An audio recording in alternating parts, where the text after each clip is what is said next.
Sábado, 26ª semana do Tempo Comum, memória de São Francisco de Assis. Evangelho de Jesus Cristo segundo Lucas, capítulo 10, versículos de 17 a 24. Naquele tempo, os 72 voltaram muito contentes, dizendo: Senhor, até os demônios nos obedeceram por causa do teu nome. Jesus respondeu: Eu vi Satanás cair do céu como um relâmpago. Eu vos dei o poder de pisar em cima de cobras e escorpiões, e sobre toda a força do inimigo, e nada vos poderá fazer mal. Contudo, não vos alegreis, porque os espíritos vos obedecem. Antes, ficai alegres, porque vossos nomes estão escritos no céu. Naquele momento, Jesus exultou no Espírito Santo e disse: Eu te louvo, Pai, Senhor do céu e da terra, porque escondestes essas coisas aos sábios e inteligentes e as revelastes aos pequeninos. Sim, Pai, porque assim foi do teu agrado. Tudo me foi entregue pelo meu Pai. Ninguém conhece quem é o Filho, a não ser o Pai. E ninguém conhece quem é o Pai, a não ser o Filho e aquele a quem o Filho quiser revelar. Jesus voltou-se para os discípulos e disse-lhes em particular: Felizes os olhos que veem o que vós vedes. Pois eu vos digo que muitos profetas e reis quiseram ver o que estáis vendo, e não puderam ver. Quiseram ouvir o que estáis ouvindo, e não puderam ouvir.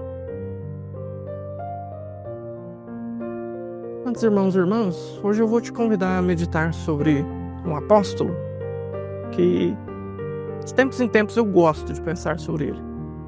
Então, todos os apóstolos têm grandes lições para nos dar.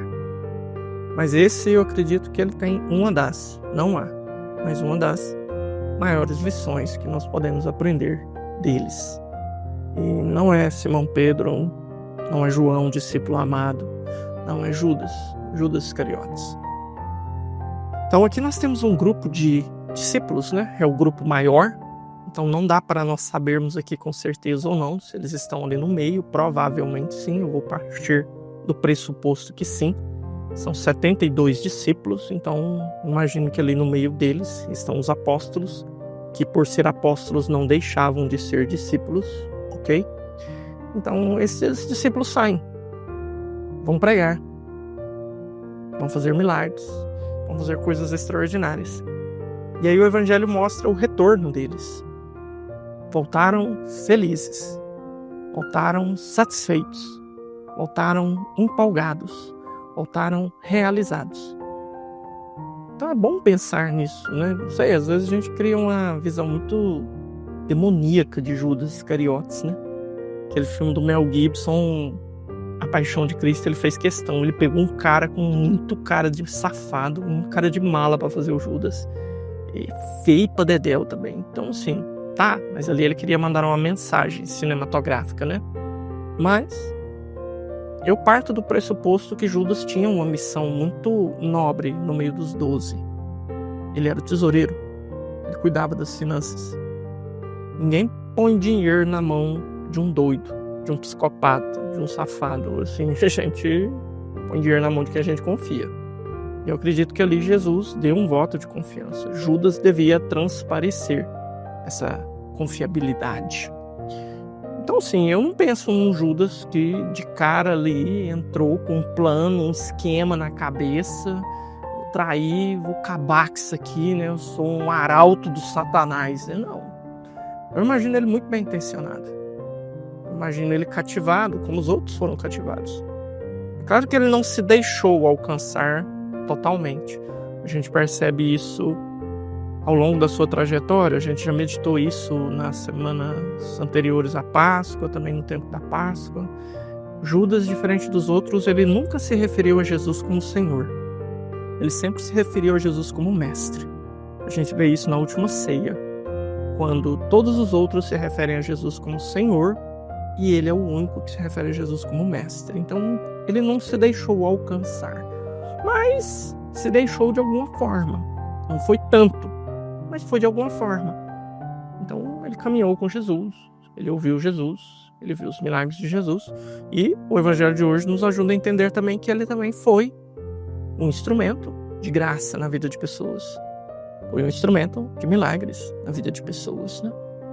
Mas ainda assim, ele se deixou corromper, ele se deixou perder, né? Talvez porque essa frase de Jesus não alcançou ele. Não ficai felizes porque vocês estão fazendo coisas extraordinárias. Ficai felizes antes, porque o vosso nome está escrito no livro da vida, no livro dos céus. Né? Então é interessante pensar isso. O nome de Judas estava lá. Aqui a gente já quebra aquela ideia de uma predestinação doida, né? Jesus predestinou uns para o céu e uns para o inferno. Não, não. Deus predestinou-nos todos para o céu, todos para a salvação. O nome de cada um de nós está escrito nesse livro. Agora, se nós vamos lá ver esses escritos, vai depender de nós. Então, Judas hoje, ele nos ensina essa grande lição, né? Não é o fato de estarmos perto de Jesus, estarmos unidos a Ele de alguma forma, que vai nos garantir a eternidade, que vai nos garantir a salvação. É a perseverança e a abertura para um maior comprometimento que vai nos garantir isso. Por isso hoje vejamos aí a alegria desses discípulos, desses apóstolos, e imaginemos o sorriso de Judas. Imaginemos como ele veio empolgado ali naquele dia. Talvez Jesus também olhou para ele com uma certa alegria e pensou, não, acho que agora vai dar certo, agora ele vai escapar, agora vai romper agora, né? E mais para frente a gente viu que a coisa não deu certo, né? E Judas foi uma grande decepção para Jesus. Então que nós aprendamos com ele o que não fazer, porque as pessoas não nos ensinam só o que fazer.